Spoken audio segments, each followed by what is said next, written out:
Oui, bon, la voiture et moi, ça fait deux. Mais c'est pour ça que j'aime Fast and Furious. Parce que c'est le genre de film qui te donne l'impression de bien conduire.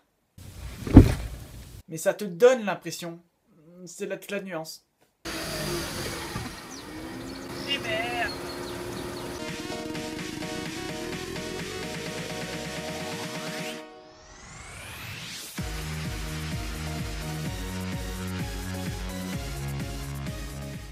Salut à tous, je vous retrouve aujourd'hui pour vous parler de Fast and Furious 7, un film réalisé par James Wan, le plus chinois des Australiens.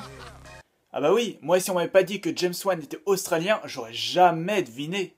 Au casting, on retrouve Vin Diesel, Paul Walker, non, pas celui-là, Dwayne The Rock Johnson, Jason Statham, Michelle Rodriguez, Jordana Brewster, Therese Gibson, Ludacris, Nathalie Emmanuel, Kurt Russell, Elsa Pataki, Lucas Black et j'en passe. Pour vous donner très rapidement le synopsis du film, l'histoire donc de ce 7ème épisode reprend directement ce qui s'est passé pendant le 6ème.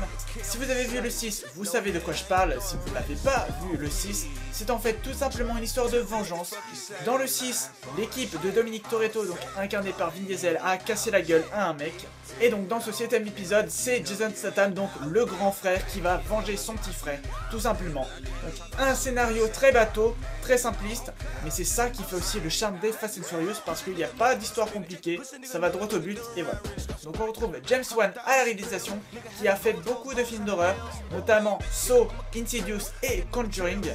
Donc c'est pas son domaine de prédilection, en plus il reprend une franchise qui est déjà bien avancée, bien lancée et tout, donc c'est un exercice assez difficile, mais il s'en sort magnifiquement bien. La réalisation est franchement aux petits oignons, elle est franchement nickel.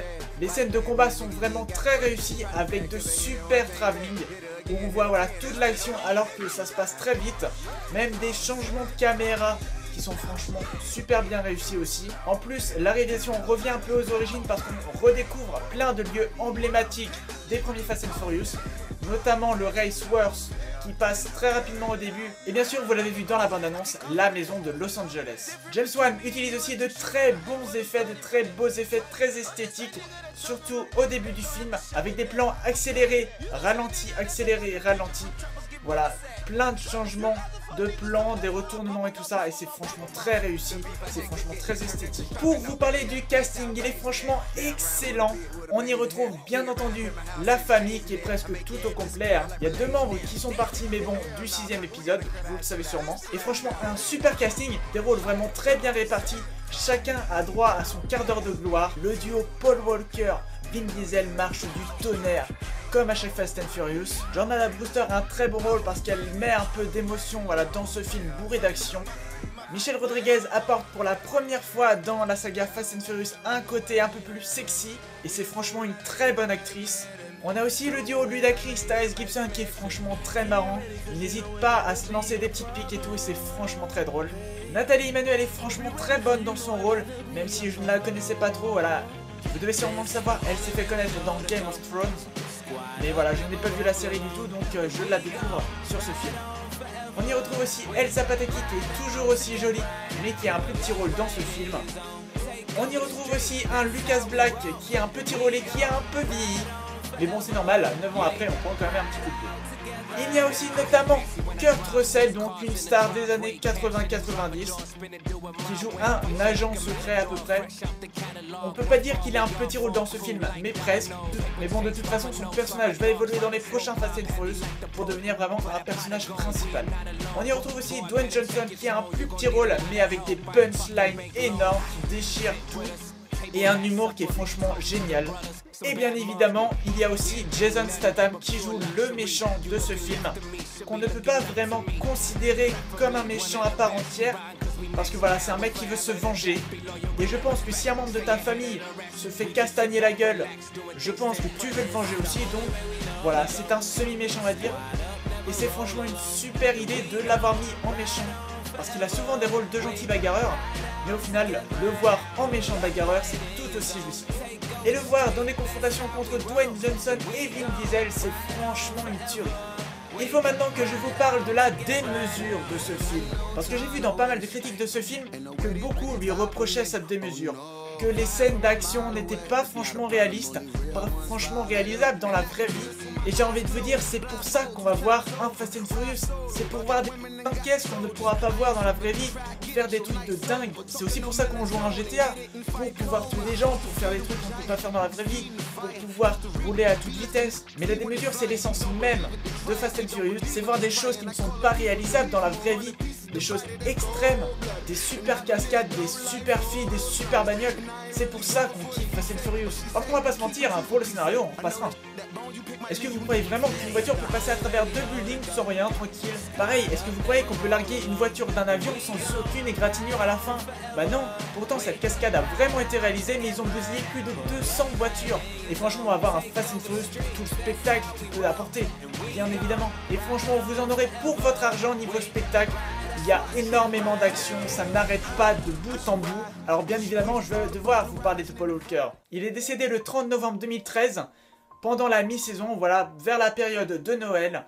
Donc quand voilà, le tournage était arrêté. Sa mort a été une grosse perte pour l'industrie du cinéma, mais aussi et surtout pour la famille Fast and Furious, que ce soit les acteurs, mais l'équipe de production, l'équipe de tournage, ou même les spectateurs, les fans, comme moi. Franchement, j'étais hyper attristé de cette nouvelle, ce qui a retardé énormément le tournage. Vu que Paul Walker avait encore quelques scènes à tourner, ça a retardé énormément le tournage. Normalement, le film aurait dû être diffusé l'année dernière, alors qu'il ne l'est que cette année, et ses deux frères jumeaux, Cody et Caleb, ont dû reprendre un peu le flambeau, voilà, pour terminer les dernières scènes. Alors le petit subterfuge, ça a été en fait de prendre ces deux frères comme doublure de corps et d'incruster la tête de Paul Walker par effets spéciaux sur la tête de ses frères. Alors on ne voit pas du tout une seule seconde le subterfuge.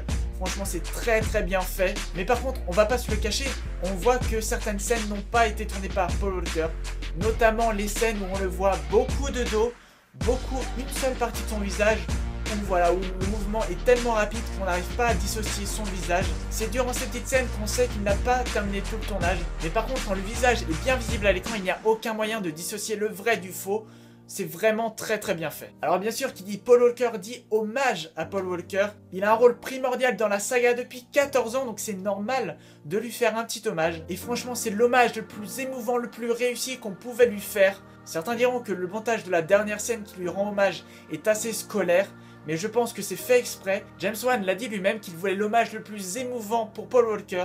Et franchement, c'est super réussi. C'est le premier film où j'ai versé une larme, et je ne déconne pas. Pour Titanic, pour La Ligne Verte, pour La Vie est Belle, je n'ai pas pleuré. Alors bien sûr, t'es ému, presque aux larmes. Mais voilà, rien ne sort. Ce qui peut peut-être vous paraître con, voilà, de pleurer devant un Fast and Furious. Mais j'ai vraiment été super ému par cet hommage qui est franchement magnifique. Alors vous allez peut-être me prendre pour un kikou Fast and Furious, mais franchement j'assume pour tout ce que représente cet hommage. Parce que ça fait 14 ans qu'il est sur cette franchise, qui porte aussi à bout de bras cette franchise. Ils ont terminé ce film de la plus belle des manières.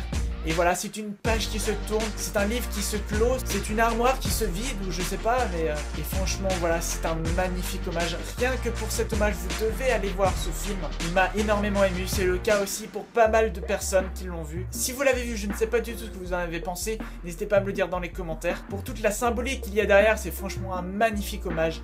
J'ai eu chaud comme pas possible, des sensations indescriptibles qui m'étaient jamais arrivées encore au cinéma. Je terminerai par vous parler des musiques qui sont franchement top. Les musiques dans ce film déchirent tout, que ce soit les musiques un peu péchues avec du rythme, ou les musiques un peu plus lentes mais avec vraiment une symbolique, des textes derrière qui sont franchement magnifiques. N'hésitez pas à regarder la traduction des paroles de la chanson See You Again, donc, qui passe à la fin du film. Voilà, juste pour voir les traductions en français. Cette chanson est magnifique, des fois j'en ai même les frissons à la réécouter. C'est tout un univers, tout un ensemble qui fait que Fast and Furious 7 est un excellent film. Cette critique sans spoiler de Fast and Furious 7 est maintenant terminée. Je n'ai pas été profondément, voilà, dans le film, tout simplement pour ne pas vous gâcher le film, parce qu'il faut vraiment que vous alliez le voir.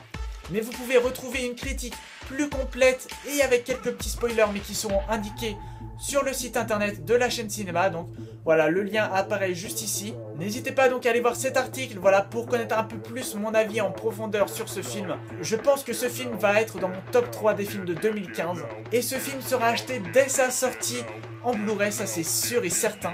J'espère que cette critique vous aura plu. N'hésitez pas à me donner votre avis dans les commentaires. N'hésitez pas non plus à liker et à partager sur tous les réseaux sociaux possibles. possible.